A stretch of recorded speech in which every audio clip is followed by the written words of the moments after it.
Mungkin kita mulai aja ya. Oke, selamat datang di Social with Ale guys. Kenapa nih? Oh, terima kasih Reza sudah dibalas. Oke, kita mulai. Sorry kelamaan. Jadi, kita ke soal nomor 1. Nah, aku tuh biasanya pakai highlighter gitu guys, jadi kayak enak. Belum sini? Sorry banget. Para pejabat pemerintah yang mempelajari sosiologi dapat mengantisipasi apa yang akan dialami. Jadi mereka bisa mengantisipasi karena melihat dari perspektif sosiologi oleh masyarakat pedesaan setelah beroperasinya sebuah perusahaan tambang emas berskala besar. Dengan adanya aktivitas penambangan tersebut dapat diramalkan akan terjadi. Nah, karena ini soalnya agak panjang dan nanti kedepannya bakal panjang-panjang juga, inti dari soal ini adalah para pejabat pemerintah ini membuka tambang emas berskala besar. Dan mereka itu mau membuat asumsi tentang apa yang kira-kira bakal terjadi sama si masyarakat pedesaan di sana. Nah, yang kira-kira akan terjadi itu apa? Bakal kita eliminasi opsi-opsinya. Dari yang opsi A dulu. A itu peningkatan kesejahteraan. Kalau misalkan ada tambang emas gitu, berskala besar, kira-kira masyarakat pedesaan tempat tambang emas itu berada bakal meningkat nggak ya kesejahteraannya? Nah, ini itu menurut aku bisa jadi, tapi belum tentu. Kenapa? Karena gini, logikanya gini, misalkan ada tambang emas berskala besar, siapa tahu masyarakat pedesaan ini bisa kayak apa ya, ada peluang untuk bekerja di tambang emas ini sebagai kayak tenaga kerja, atau misalkan pekerja tambang juga pasti butuh istirahat, butuh makan, butuh lain-lain. Nah, masyarakat pedesaan ini misalkan bisa ngebuka kayak tempat makan atau gimana. Ini mungkin, tapi belum tentu. Jadi kita keep dulu, terus lanjut ke yang B, penggusuran. Mungkin gimana ya, kalau ngelihat ada kata tambang emas atau pokoknya yang nambang-nambang, itu mungkin penggusuran itu lumayan berkaitan. Tapi ini juga belum tentu. Karena ya siapa tahu nggak ngegusur gitu. Jadi ini mungkin lebih ke salah aja. Terus, kenapa ini ada yang ngechat? Delay banget ya emang. Jelas apa delay, aku takut. Oh, oke, aku lanjut dulu deh. Nah, selanjutnya itu, yang opsi C itu pemiskinan. Apakah masyarakat ini bakal miskin kalau misalkan ada tambang emas? Oke, makasih teman-teman. Nah, kalau kaitannya sama pemiskinan sih sebenarnya ini mungkin tapi belum tentu. Dan ini kaitannya mirip sih sama opsi A. Bisa aja dia meningkat kesejahteraannya karena direkrut gitu jadi tenaga kerja. Tapi kalau pemiskinan juga bisa jadi, misalkan di tambang emas ini mereka udah punya tenaga kerja dan tenaga kerjanya tuh misalkan ya bukan berasal dari pedesaan itu, misalkan emang orang-orang yang dibawa dari kota atau mungkin bahkan tenaga kerja asing. Dan misalkan juga apa ya pokoknya ya ini mungkin tapi ini juga belum tentu. Nah, kalau kerawanan sosial gimana? Nah, si opsi D ini sebenarnya kerawanan sosial itu istilah yang kurang familiar ya dalam sosiologi. Tapi kalau misalkan kalian udah cari tahu di Google, ini tuh kalau kalian baca-baca artikel, kerawanan sosial itu konotasinya lebih ke negatif sih, kayak berkaitan dengan sesuatu yang terjadi setelah terjadi konflik. Nah, kalau kita kaitin sama konflik, misalkan ada tambang emas, ya belum tentu juga sih sebenarnya terjadi kerawanan sosial, jadi mungkin ini kita keep aja. Nah, yang terakhir, dan ini obvious lah ya, opsinya itu menurut aku lebih ke E. Kenapa yang E? Karena ini kayak general gitu, kayak mencakup tentang ekonomi. Nih, opsi A sama C itu kan kaitannya sama ekonomi mereka, terus kayak ini kondisi fisik lahannya. Jadi ya paling jelas yang E lah ya. Oke, kita lanjut aja. Nggak bisa diklik. Perspektif sosiologi yang secara tepat digunakan dalam menjelaskan aksi mogok buruh terhadap perusahaannya. Nah, pertama-tama kita cari tahu dulu tentang si aksi mogok buruh ini kan pasti konotasinya negatif dong, kayak ya protes gitu, bentuk protes. Nah, pasti ketertiban sosial enggak, karena ya emang ada aksi protes yang fully tertib gitu, meskipun aja ada juga bukan bentuk ketertiban sosial dong. Terus kalau interaksionisme simbolik, ini aku bakal jelasin nanti. Terus, tapi yang jelas ini enggak. Terus kesejahteraan sosial, enggak dong. Ini enggak ada kaitannya sama ekonominya si buruh ataupun si perusahaan. Mungkin apa yang memicu aksi mogok buruh ini mungkin adalah faktor ekonominya. Misal, tapi kan nggak disebutin juga kan di soal ini. Jadi ini jelas enggak. Struktural fungsional. Mungkin kalau ada kata struktural, terus kalian ngelihat kayak, wah ini kalau di struktur kerjanya buruh di bawah manajer atau bosnya gitu. Ini nggak berkaitan karena ini teori yang beda lagi dan bakal aku jelasin nanti. Jadi jawabannya jelas konflik sosial. Tapi ini termasuk konflik sosial apa nih? Ini bakal aku kasih notes. Jadi ini aku bakal klasifikasi beberapa jenis konflik sosial. Yang pertama itu adalah vertikal atau horizontal. Yang vertikal itu berarti dia beda kedudukan dan wewenang, kayak tangga aja gitu. Contohnya apa? Contohnya guru dan murid, terus misalkan bos sama karyawan, dan lain sebagainya. Kalau yang horizontal, ya dia sejajar kedudukannya sama. Contohnya ya misalkan ada konflik antar agama, konflik antar ras, antar etnis, dan lain sebagainya. Atau misalkan kalian antar teman gitu, misalkan ya lagi ada tension gitu. Terus, jadi kalau melihat dari soal ini kan ada buruh sama perusahaannya. Perusahaannya let's say ya bosnya gitu ya. Jadi jatuhnya pasti yang vertikal. Terus ada klasifikasi konflik lainnya, yaitu konflik terbuka dan konflik tertutup. Nah, kalau konflik terbuka, sesuai dengan namanya, terbuka, maka dari itu jenis konflik ini pasti diketahui oleh semua orang yang ada di lingkungannya. Contohnya misalkan kalau di lingkungan sekolah, kalian di depan kelas debat sama guru sampai berantem, itu kan kayak bentuk konflik. Dan kayak teman-teman sekelas kalian tahu, atau tiba-tiba beritanya nyebar, satu sekolah tahu. Jadi contohnya ya itu tadi kondisi yang aku kasih tahu. Nah, yang kedua itu konflik tertutup. Sesuai namanya juga tertutup.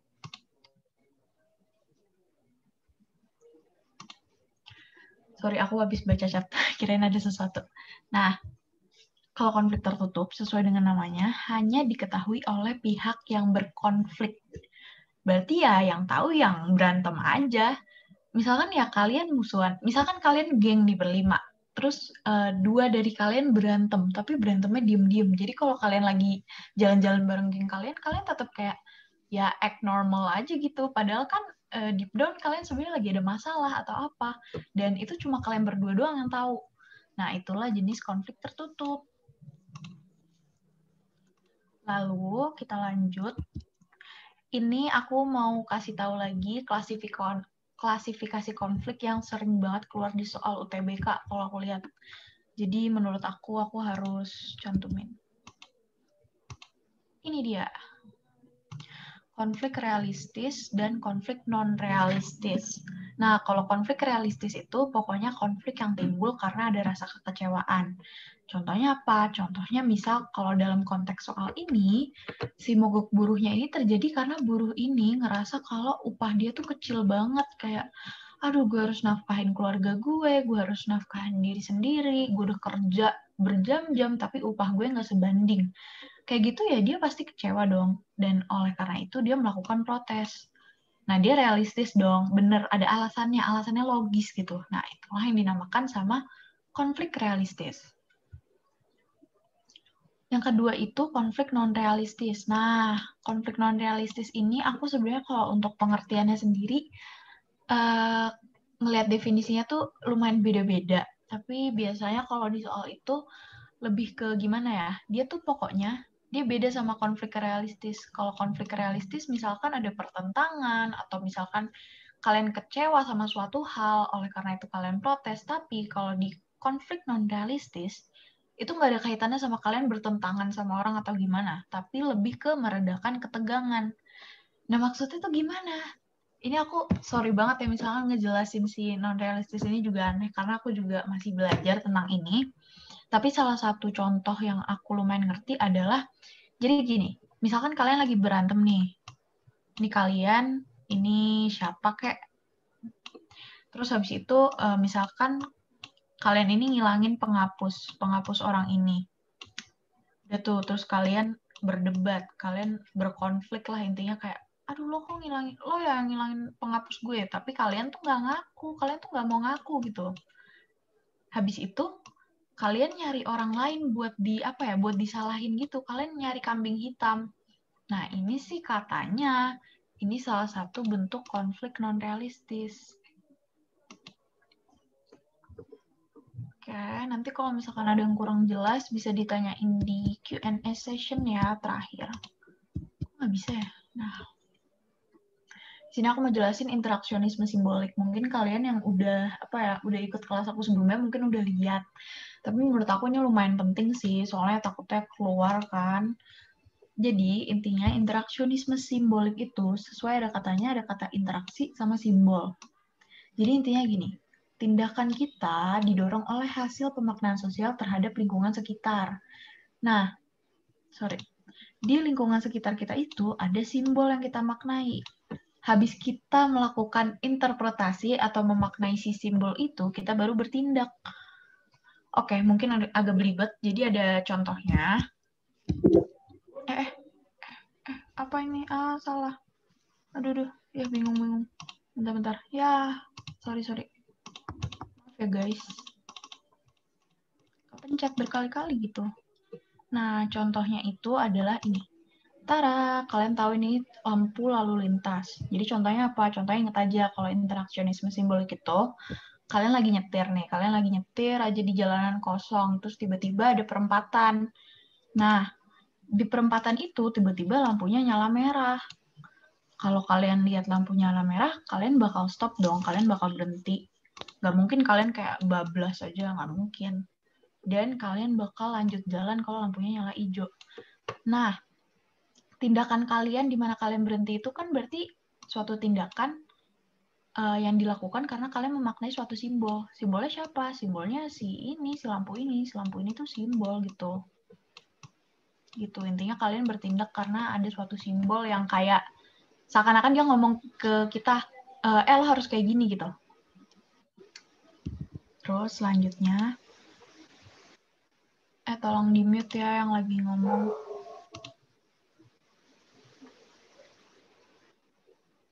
Terus ini yang contoh kedua itu, coba posisiin diri kalian sebagai pelanggan di restoran. Kalian kadang mikir nggak sih, kok gue sebagai pelanggan kok tahu ya cara bertindak? Kayak misalkan kalian masuk ke restoran, terus kalian nyari tempat duduk, terus kalian buka menu, dan baru panggil pelayannya. Kalian tuh tahu dari mana sih kalian bisa bertindak kayak gitu? Dan pelayan ini juga tahu gitu, dia bisa memosisikan diri sebagai pelayan, dan dia tahu apa yang harus dilakuin sebagai pelayan. Nah, ternyata kalian itu begini karena kalian itu melakukan pemaknaan sosial selama bertahun-tahun di lingkungan kalian. Jadi misal kalian ke restoran, terus kalian ngelihat kayak, oh semua orang tuh step-stepnya sebagai pelanggan tuh kayak gini ya. Lama-lama itu kayak terinternalisasi gitu loh dalam hidup kalian. Selanjutnya,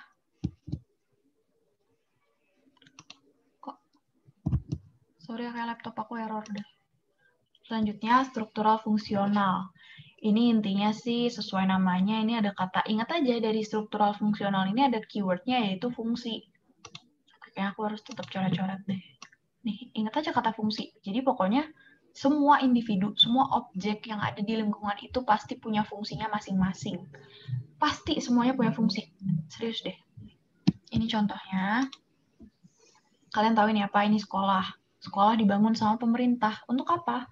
Untuk membuat masyarakat cerdas. Masyarakat cerdas, lulus, punya gelar atau apalah itu, punya keterampilan.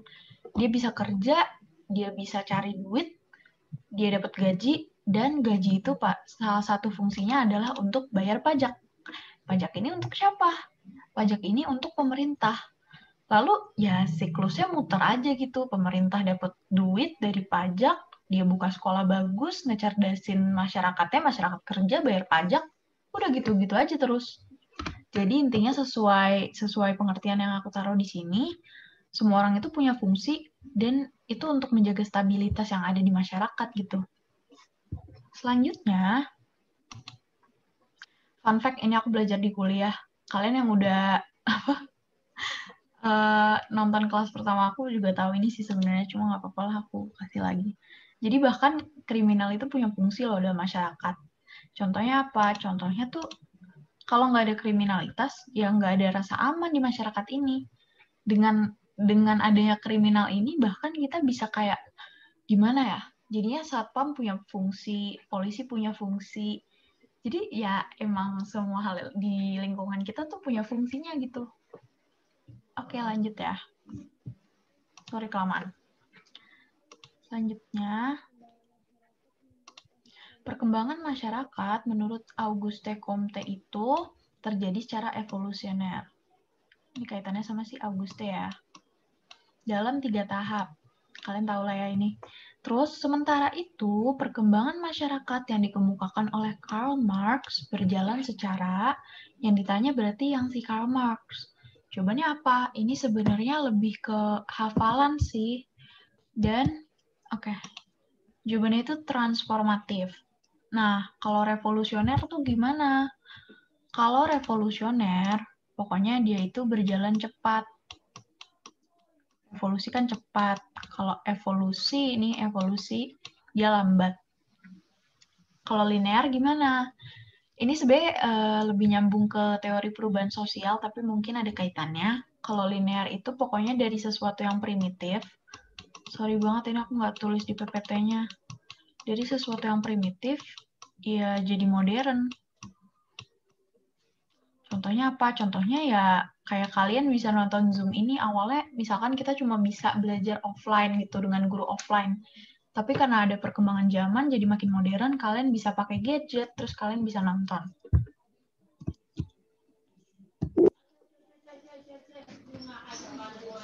Aduh, sorry banget.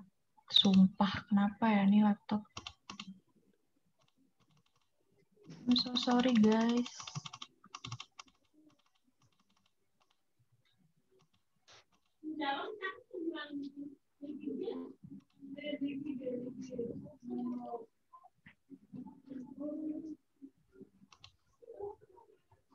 Nah, apa?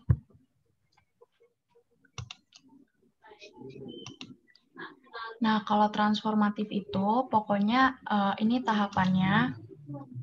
Yang pertama itu dari primitif dulu, habis dari primitif ke masyarakat yang perbudakan, habis itu baru ke feodal. Nah, kalau feodal ini, fun fact, dan mungkin kalian harus tahu juga, pokoknya sistem feodalisme itu di mana ada sistem kayak tuan tanah gitu. Jadi kalian kalau mau tinggal di situ tuh kalian bayar sama si tuan tanah ini. Dan si tuan tanah ini biasanya kayak bayar upeti ke rajanya gitu. Pokoknya intinya lebih ke tuan tanah sih. Baru ke kapitalis. Nah, kalau kapitalis ini ya ini lebih ke borjuis proletar sih. Ini kayak kaitannya sama kalian punya alat produksi atau enggak. Baru yang terakhir itu masyarakat sosialis. Terus, kalau evolusioner itu, ini aku jelasin sedikit aja. Kalau yang evolusioner, pokoknya kalau teologi supranatural itu, ini kan tahap pertama nih. Ini kayak masyarakat primitif, dia percaya kalau di benda-benda alam tuh pasti punya kekuatan supranatural. Yang kedua itu kan metafisik. Metafisik itu pokoknya ya dia transisi aja. Dia mulai percaya kalau dia namanya hukum alam. Dan orang-orang di era metafisik ini, mereka mungkin mulai percaya sama dewa, terus mulai, ya pokoknya ada kekuatan yang lebih besar dari mereka gitu. Yang ketiga, positivisme. Ini mereka udah mulai melepas kepercayaan supranatural dan mulai lebih mencari tahu tentang ilmu pengetahuan. Jadi udah modern lah ya intinya. Oke, selanjutnya. Rudy adalah seorang pengusaha yang sangat berhasil. Keberhasilannya ini tidak diperoleh dalam waktu singkat dan mudah. Ia memulai usaha semenjak dulu di bangku SMA. Saat itu, ia harus bekerja untuk membantu kondisi ekonomi keluarga yang sulit. Tuh, keluarganya sulit dan dia kerja untuk keluarganya. Pas kuliah, ia tetap kerja, menjalankan usaha untuk membiayai kuliah. Seiring berjalannya waktu, ia memiliki keterampilan dan jaringan usaha yang luas. Lama-lama, usahanya semakin besar dan bahkan ia mampu mempekerjakan banyak pegawai. Kondisi Rudy ini lebih baik dibandingkan dengan kondisi orang tuanya.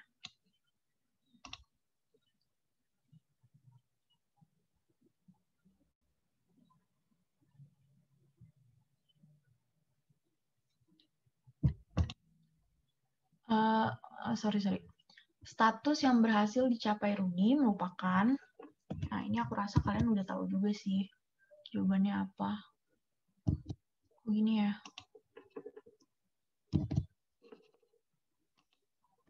Jawabannya achieve status, yaitu status Rudy lebih tinggi daripada orang tua. Dan ini jatuhnya dia antar generasi ya, mobilitas sosialnya kan awalnya orang tuanya, terus dia memperbaiki kondisi kayak dalam keturunannya gitu loh. Jadi jatuhnya dia antar generasi.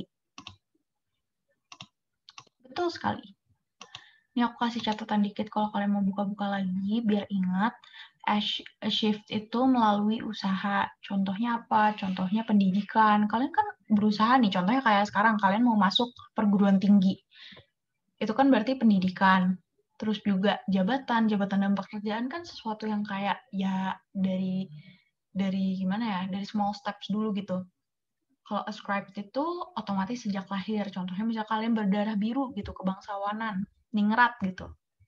Kalau assigned, nah si assigned ini sebenarnya gimana ya? Ini lumayan mirip sama a shift, tapi nggak juga sih. Kalau assigned itu kepercayaan orang lain terhadap kalian, tapi kalian itu berarti harus ada kayak, nggak bisa coret-coret. Kayak harus ada kontribusinya dulu gitu. Contohnya misalkan tokoh adat dia berkontribusi sama daerahnya. Oleh karena itu orang-orang percaya sama dia dan baru dikasih kayak label gitu loh kayak, oh dia tokoh adat nih soalnya dia dihormati gara-gara dia pernah gini. Oke, selanjutnya.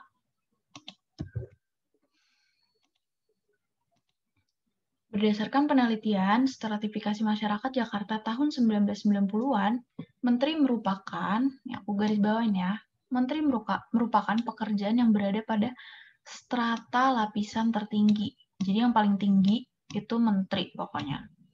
Hal ini disebabkan seorang menteri memiliki kekuasaan dan pengaruh yang besar dalam pemerintahan. Dalam hal ini, bentuk stratifikasi sosial yang paling tepat untuk seorang menteri adalah stratifikasi sosial berdasarkan kriteria. Nah, kalian harus tahu dulu stratifikasi sosial itu apa. Iya guys, tenang guys. Stratifikasi sosial itu posisi sosial secara hierarkis, bertingkat lah ya, vertikal. Dan yang mendasari itu nih, kekayaan, capital, kekuasaan, power, kehormatan, dan ilmu pengetahuan. Aku yakin pasti di antara kalian ada yang jawab pekerjaan. Gara-gara ada kata-kata ini nih pekerjaan. Menteri merupakan pekerjaan. Ya udah berarti jawabannya pekerjaan. Padahal nih kalau dari atas ekonomi ya dia juga dasar dari stratifikasi, tapi di sini nggak ada kaitannya sama ekonomi. Budaya diferensiasi, pekerjaan juga diferensiasi sosial karena ya variasi pekerjaan aja gitu. Jadi jawabannya lebih ke politik. Kenapa politik? Karena politik kan biasanya kaitannya tuh sama kekuasaan dan pengaruh ya. Jadi ya jawabannya lebih tepat ini. Kalau pendidikan juga ya nggak di-mention di sini. Jadi jawabannya C. Betul sekali yang udah jawab di chat.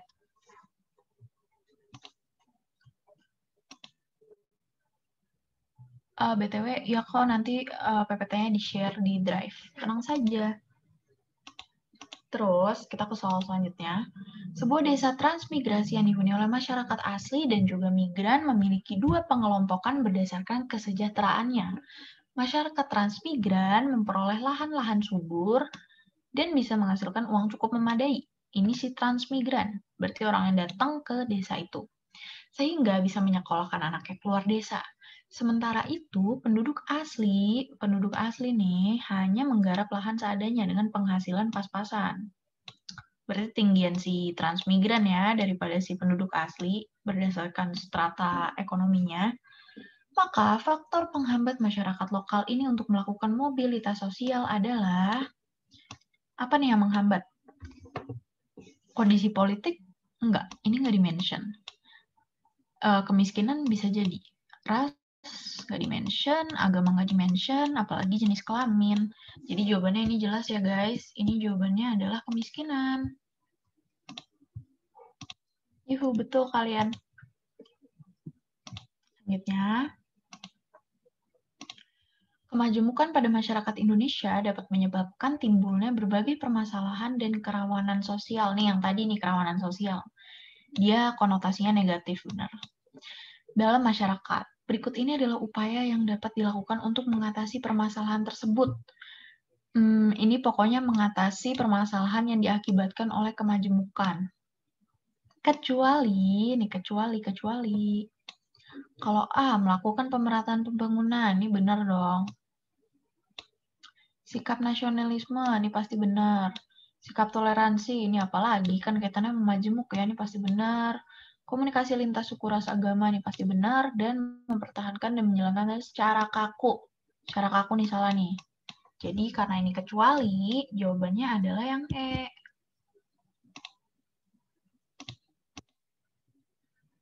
Nggak muncul. Nah, ini dia. Jawabannya E.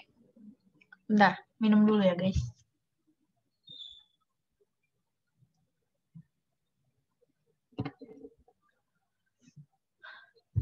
Oke, kita lanjut lagi ke soal nomor 53. Cepet ya. Menurut aku ini soalnya lumayan oke sih. Oke tuh gimana ya? Mau bilang gampang tapi nggak juga.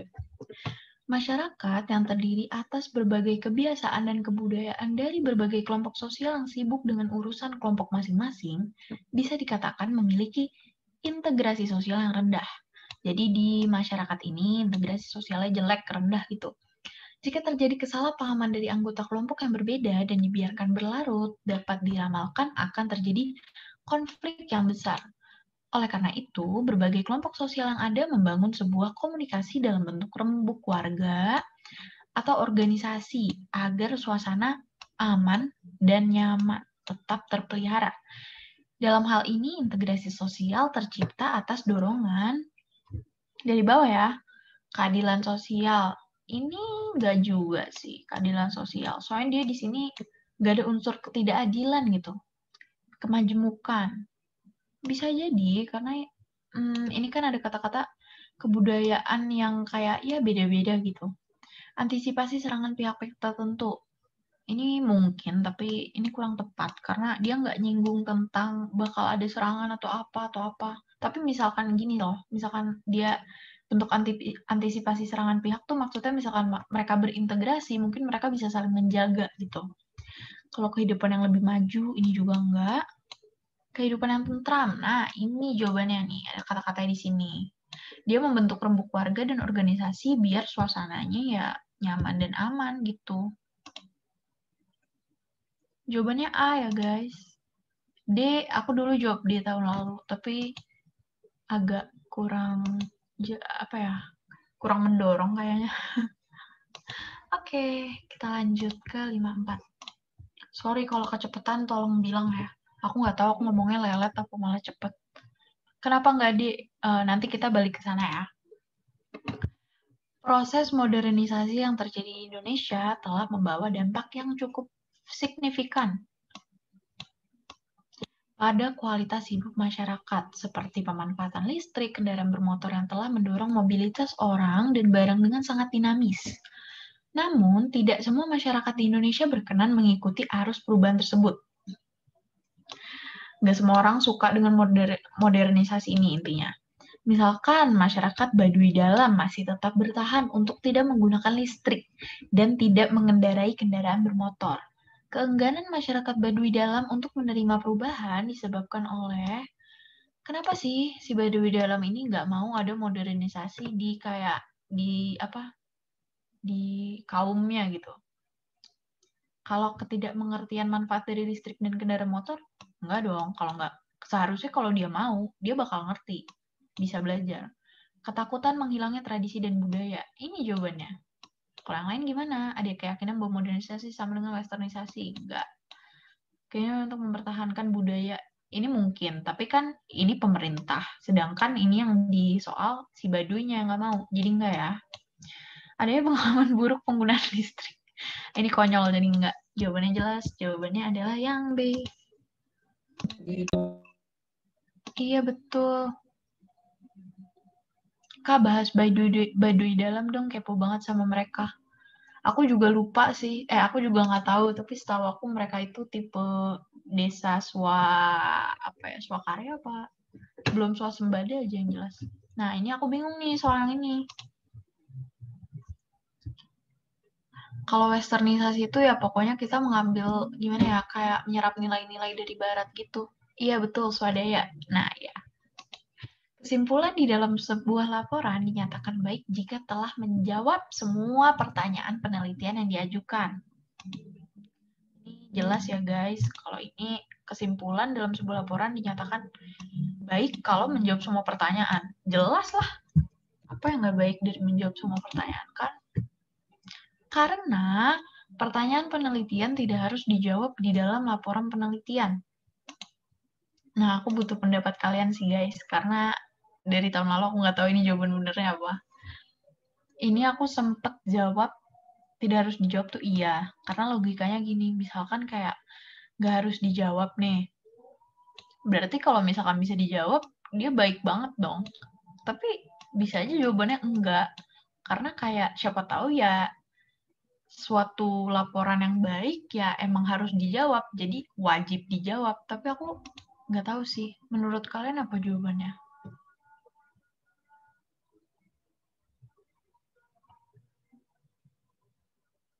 Itu kan ada yang B, ada yang C. Gimana ya? Aku juga belum tahu sih.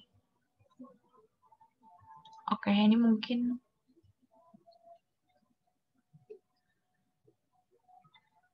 nah ya kan. Ini mungkin kita bahas nanti ya. Ini aku beneran nggak tahu. Sorry banget dari tahun lalu perdebatan paling hangat. Oke. Kayaknya kalau pertanyaan penelitian yang harus dijawab kok dalam nah itu atas benar bahwa salah. Ya, nggak tahu sih guys. Oke, kita lanjut dulu aja ya. Ini kayaknya ini jawaban kalian prefer yang mana aja gitu. Kok nggak bisa ya? Halo. Nah, nomor 56. Sebelum menduduki jabatan kepala sekolah, seorang calon kepala sekolah diwajibkan mengikuti pendidikan dan pelatihan mengenai kepemimpinan dan manajemen sekolah. Pendidikan dan pelatihan bagi calon peserta kepala sekolah dikategorikan sebagai sosialisasi antisipatoris. Keywordnya antisipasi, mengantisipasi sesuatu gitu. Nah, ini artinya apa sih? Artinya adalah pokoknya bentuk sosialisasi sekunder yang bertujuan untuk mempersiapkan seseorang untuk peran baru. Dan ini ada di sebabnya. Sebab sosialisasi antisipatoris bertujuan untuk mempersiapkan individu ketika mengalami perubahan status dan peran yang baru. Jadi ya pokoknya mempersiapkan diri gitu. Ini jelas ya guys, ini jawabannya adalah yang A. Betul. Jawabannya A. Oke, karena udah cukup jelas, kita lanjut ya. Oh my god, dikit lagi selesai, cepet banget. Kayaknya aku yang ngomongnya kecepatan deh, nggak tahu sih. Nah, aku mau jelasin dikit nih tentang sosialisasi, karena ini sering keluar. Sosialisasi adalah kayak bentuk internalisasi nilai dan norma sosial sebagai bentuk adaptasi dengan lingkungan sosial, lingkungan sekitar kita. Misalkan gimana? Misalkan ya gimana ya? Kalian ospek gitu. Ospek nanti misalkan kalian keterima perguruan tinggi yang kalian mau, amin. Ospek kan juga bentuk sosialisasi ya, biar kalian itu kayak kahut soal simak dong kak. Oh my god, oke. Next session ya guys, kita kahut biar seru. Nanti aku kasih hadiah deh, nggak tahu deh. Kalau sosialisasi pokoknya ya biar kalian tuh bisa fit sama masyarakat yang ada di lingkungan tujuan kalian gitu. Contohnya apalagi kalau sekarang-sekarang ini mungkin sosialisasi penggunaan masker gitu. Penggunaan masker dengan benar gitu. Kan kita lagi COVID dan kayak biar kalian bisa tetap bermasyarakat, berkegiatan, ya kalian harus tahu caranya, protokol kesehatannya gimana, dan itu ada sosialisasinya. Selanjutnya, nah, pola sosialisasi itu ada dua. Yang pertama itu partisipatoris. Sesuai dengan namanya, partisipasi, ada keywordnya partisipasi, berarti dia itu ini lebih ditekankan itu memberikan imbalan. Hukuman juga ada, cuma yang jelas si partisipasi ini, karena dia sifatnya dua arah, dia memberikan imbalan. Nah, yang kedua itu represif. Represif itu ya intinya dia cuma memberikan hukuman dan sifatnya satu arah. Jadi kayak kesannya kayak diktator gitu loh. Terus yang kedua itu tentang agen sosialisasi. Please ini nggak boleh lupa ya guys, kalau agen sosialisasi primer tuh ya keluarga, karena ya pokoknya yang dari lahir lah, sebelum kalian menjadi bagian dari masyarakat, kalian pasti belajar nilai, belajar norma, belajar cara ngomong, cara jalan itu dari keluarga kan. Dan yang kedua itu sekunder, yaitu dari ya selain keluarga, contohnya sekolah, media massa, terus mungkin organisasi, kelompok, dan lain sebagainya. Nah, nomor 57, diferensiasi sosial dalam masyarakat Indonesia dapat terlihat dari keragaman suku bangsa atau etnis yang ada. Berarti kayak gini intinya, diferensiasi sosial tuh contohnya keragaman suku bangsa atau etnis. Nah, diferensiasi itu apa? Diferensiasi itu pembedaan masyarakat secara horizontal, nggak kayak stratifikasi ya. Kalau stratifikasi itu bentuknya vertikal karena ada stratanya. Dan ini didasari oleh variasi ras, agama, profesi, jenis kelamin, dan lain sebagainya. Terus, sebab kedudukan suku bangsa atau etnis dalam masyarakat Indonesia dilihat setara dan tidak berkaitan dengan status sosial dalam masyarakat. Nah, ini benar yang atas, penyebabnya juga benar. Kenapa nggak berkaitan dengan status sosial? Karena status sosial itu berkaitannya sama materi stratifikasi. Dan stratifikasi itu yang vertikal, seperti yang kalian tahu. Nah, oke, jadi jawabannya yang nggak bisa. Nah, jawabannya A, jelas. Nah, 58. Kerumunan. Gak tau kenapa ya, jujur, aku curhat dikit. Ini materi tuh aku suka lupa tahu. Kerumunan tuh kayak agak terlupakan gitu loh kadang. Jadi aku bakal kasih catatan kecil di sekeliling ini. Nah, contoh kerumunan yang dikategorikan sebagai kerumunan konvensional menurut Bloomer adalah, sebelum kita masuk ke opsi, kita harus tahu dulu konvensional itu apa, kerumunan konvensional.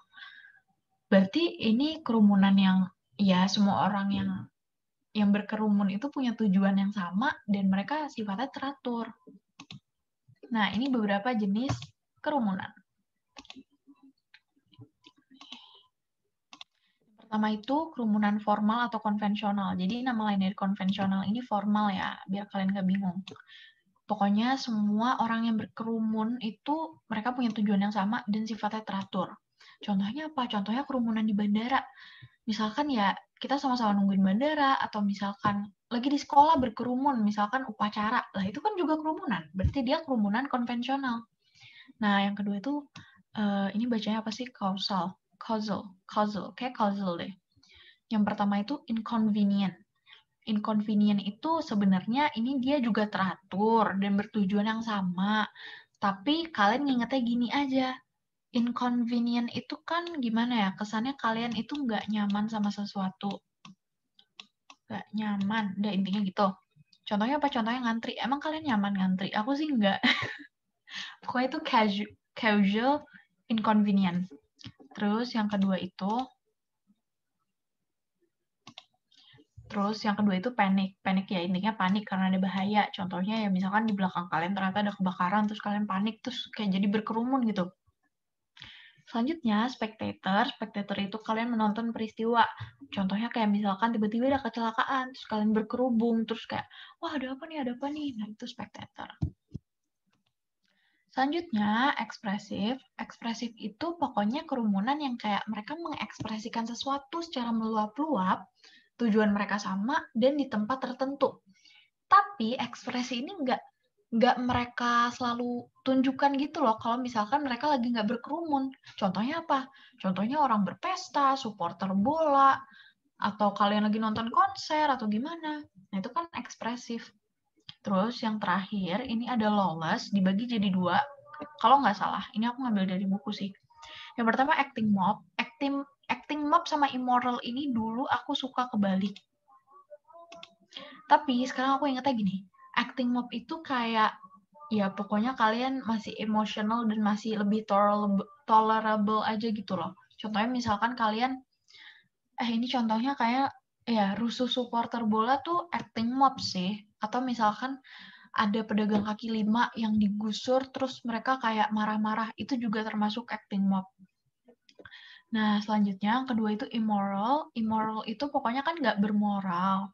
Ini kaitannya lebih parah sih dari acting mob. Jadi dia melawan norma. Contohnya pesta miras, atau ada, mohon maaf, misalkan dia ngebully tapi sampai ngebunuh gitu.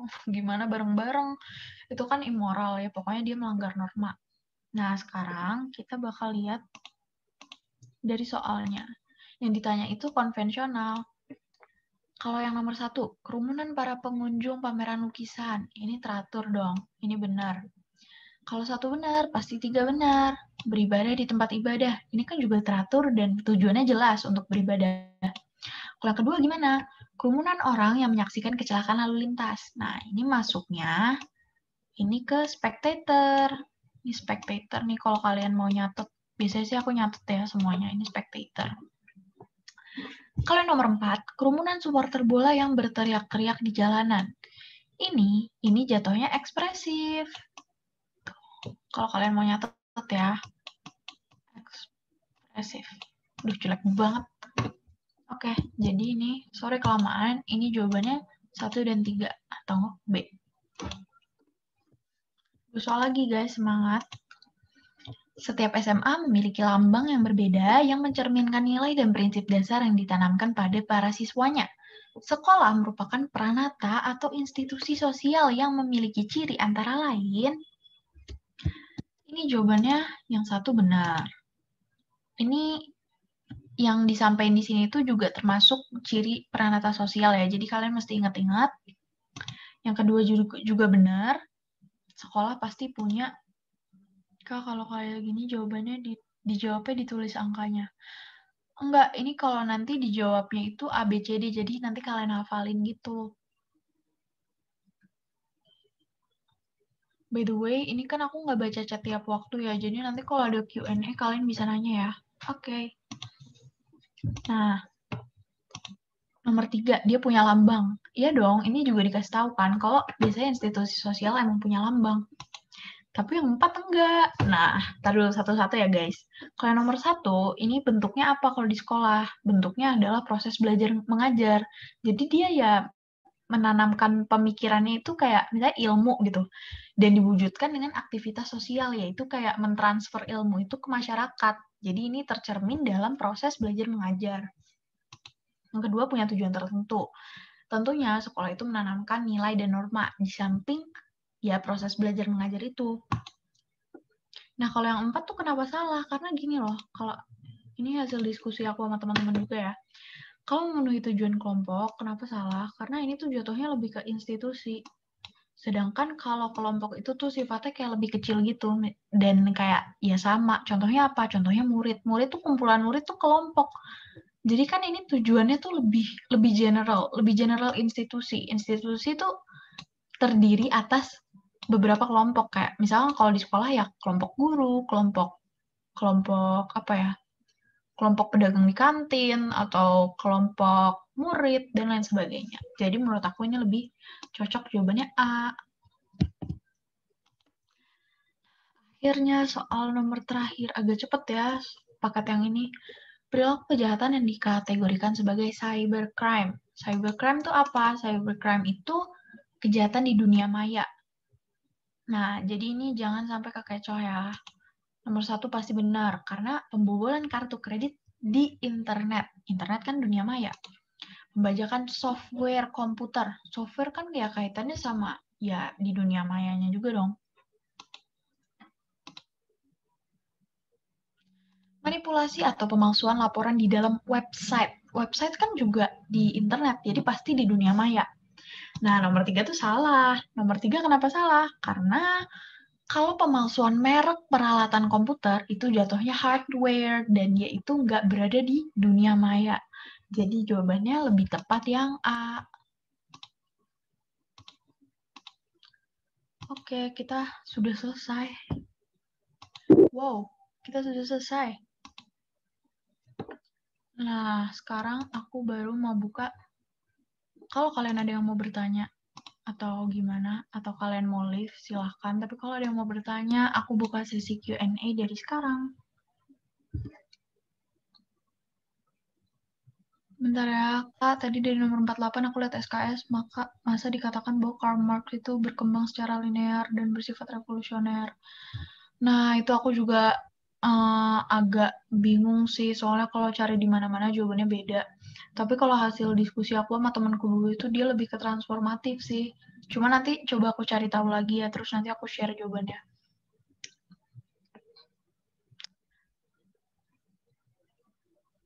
Kak, nomor 4 kenapa nggak acting mob? Kerumunan supporter bola yang berteriak-teriak di jalanan. Karena gini, kalau acting mob itu kan konotasinya negatif ya, acting mob. Kalau dia berteriak-teriaknya karena berantem atau karena mereka rusuh, itu baru acting mob. Tapi menurut aku kalau berteriak-teriak di jalannya kayak cuma simbol kalau mereka excited buat pertandingan bolanya atau gimana, itu lebih ke ekspresif menurut aku. Terus selanjutnya, iya sama-sama. Kamu catatan kecilnya nanti ada di draft. Ada kok, ada. Kak, mau tanya untuk konflik non-realistis mesti meredakan ketegangan dengan cara yang salah. Pasti banget pakai cara. Nah, ini dia. Kalau konflik non-realistis itu sih sebenarnya kalau kalian mau nginget definisinya aja, definisinya konflik non-realistis itu pokoknya intinya dia bukan apa ya, bukan berkaitan sama konflik in general yang kayak pertentangan atau apapun itu. Tapi kalau aku cari di Google, kayaknya itu dari Ruang Guru atau dari mana, di sih caranya pokoknya dia meredakan ketegangan dengan membuat konflik dengan pihak lain. Tapi aku kurang paham juga sih, kayak emang susah sih nyari sumbernya. Ini ya slide 17. Sorry, kelihatan kan? Nah, teknik penelitian aku juga nggak bisa, sorry banget. Kak, kalau OSIS itu masuk ke Patembayan atau Paguyuban?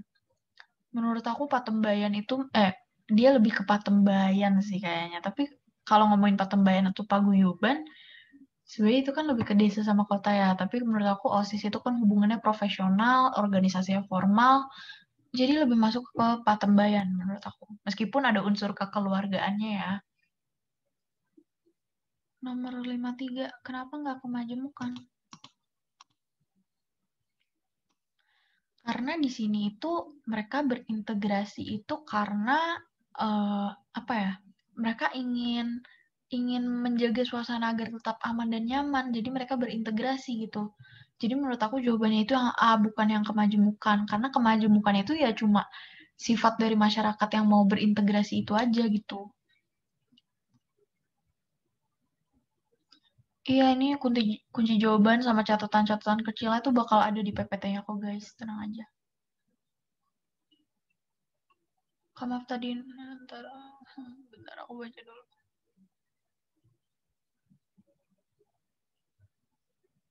Kak, kalau contoh dari kontravensi itu pokoknya intinya ya kalian benci sama orang, kalian gak suka sama orang, cuma itu bahasa sosiologinya aja. Jadi kayak intinya misalkan kalian gak suka nih sama orang, kayak siapa ya? Kalian gak suka sama si A, terus ya udah kalian emang gak suka aja, tapi gak begitu nunjukin ke dia kalau kalian gak suka. Kalian gak suka dalam diam, nah itu kontravensi.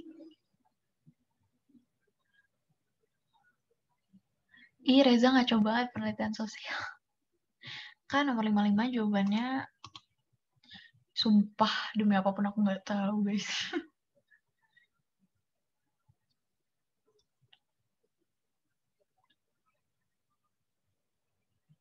Kak, kalau nonton konser itu termasuk spectator atau ekspresif? Menurut aku, ya ekspresif sih, lebih ke ekspresif. Kalau misalnya kalian teriak-teriak, rusuh, kerumunannya gitu ya, lebih ke ekspresif sih. Soalnya kalau, tapi ya dia bukan kerumunan sih, dia lebih formal sih, ada tujuannya menurut aku. Sama-sama, ada yang mau nanya lagi nggak? Kak, cara mudah analisis soal sosiologi.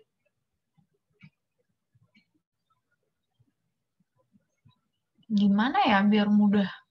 Ya kalian coba menempatkan diri aja gitu dalam kondisi itu. Dan gimana ya? Nggak tahu, aku juga bingung kalau ditanya cara analisis soal. Soalnya aku paling nggak bisa analisis soal geografi. Betul tuh dengerin Reza. Simak -1, guys.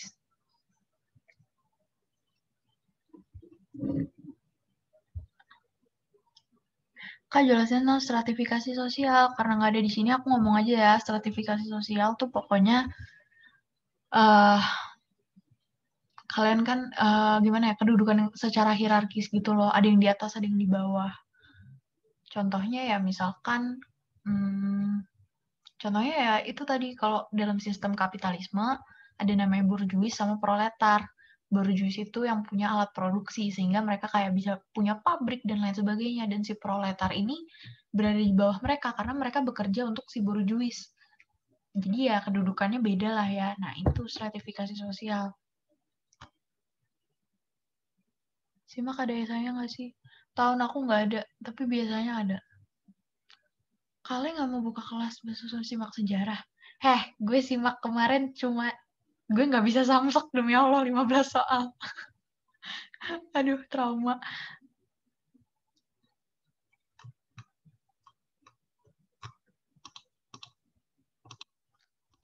Ya, aku nyari kemana ya? Gradual sama fluktuatif ya. Aku juga nggak nulis. Sebentar ya, coba aku cari. Aku juga penasaran. Ayo teman-teman, jangan lupa isi feedbacknya ya untuk mengembangkan diriku. Gimana ya perkembangan gradual?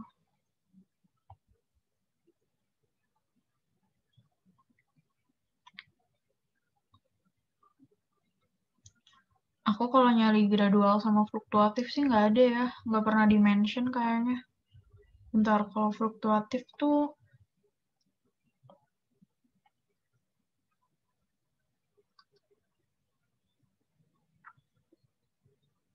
aku juga, bentar.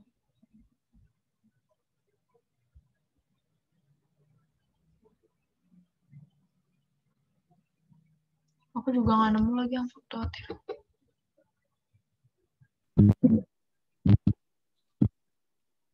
Kalian nggak mau buka kelas matematika dasar? Sumpah aku banyak loh pembahasan SIMAK UI.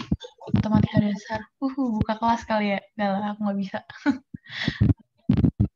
Kak, kalau mau chat pribadi, boleh dong. Kenapa enggak? Aku selalu on kok, aku selalu pegang HP. Kak, tadi kerawanan sosial apa? Nah, ini tadi kerawanan sosial tuh apa? Pengertian kalau definisi dalam ilmu sosiologinya sih nggak jelas ya. Aku nyari di mana-mana juga nggak ada. Tapi kalau berdasarkan aku baca artikel-artikel gitu, kerawanan sosial tuh konotasinya negatif. Jadi kayak sesuatu yang jelek gitu loh. Kayak ada temenan sama permasalahan sosial gitu loh. Kayak sesuatu yang konotasinya negatif.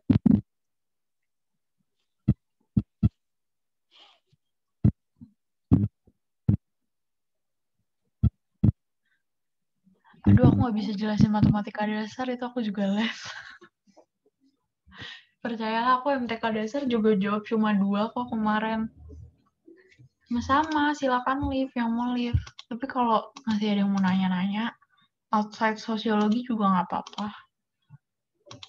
Kalau mau nanya tentang soal tadi, oke. Iya, selamat live. Selamat beristirahat, teman-teman. Jangan lupa diisi reviewnya ya, tadi udah ada linknya.